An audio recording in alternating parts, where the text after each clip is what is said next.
Alright, today I'd like to talk about what is a conservative. In this world and day and age, there's two basic camps in the political world, conservatives and the liberals. And I've talked to a lot of different conservatives, and I've come to the conclusion that there are certain characteristics that are universal amongst conservatives. While there are many types of conservatives, and while someone might be liberal in one aspect of their life and conservative in another, the bottom line between a conservative and a liberal seems to boil down to this simple concept, as I understand it. The bottom line is that conservatives resist change. Conservatives, generally speaking, want to know what will happen should this change be started. They want to know what are the long-term effects on society. What are the effects on what groundworks does it lay for other things to happen? The issue slippery slope frequently comes up amongst conservative communities because it is a well-observed appearance in society.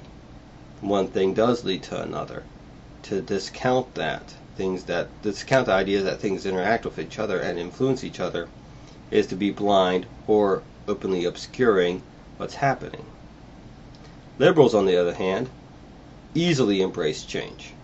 Change is something they not only embrace, but they eagerly seek. They rush forward. They spend little time considering long-term effects, what it might open up to other people, what situations might occur because of it. They're not interested. That's why they use words like rights and such. They also don't think that way because you won't hear them say. They'll say things like there is no such thing as a slippery slope. Now, there is all sorts of types of conservatives. You have social conservatives, you have moral conservatives, you have economic conservatives, you have different religious groups that can be conservative. But ultimately, what a conservative act... Now, in society, you have a need for both the conservative and the liberal. A conservative acts as an anchor for the liberal.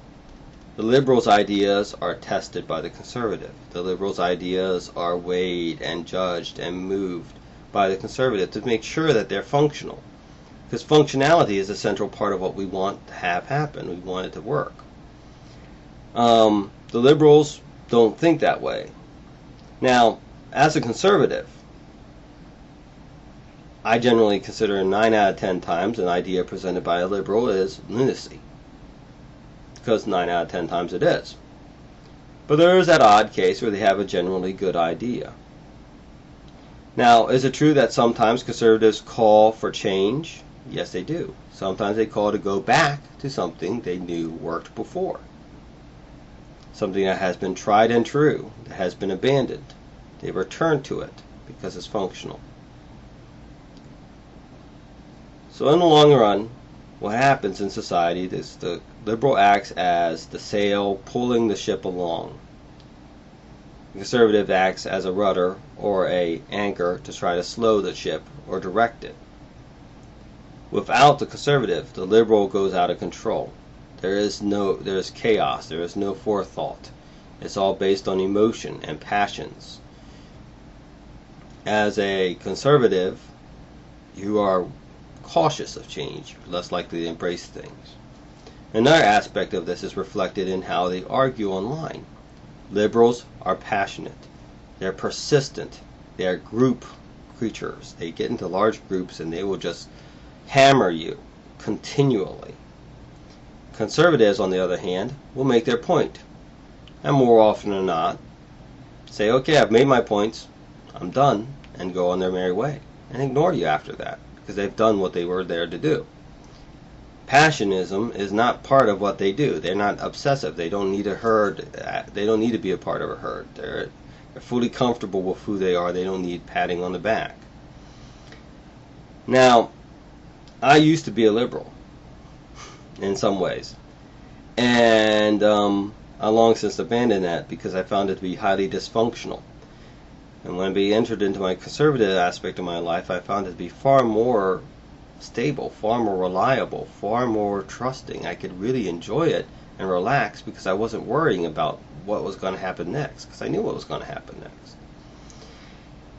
But I brought with me my passion for my politics and for things like that. And as a result, I often surprise my fellow conservatives in that I will go toe-to-toe with 10 different liberals who are packing and herding to silence me with massive posts and counter-arguments and whatnot, while they'll just make one post and they'll go on their way. Maybe they'll make 2 more, but that's it. They're not going to go against each and every one of these guys and stand toe-to-toe with them, but I will.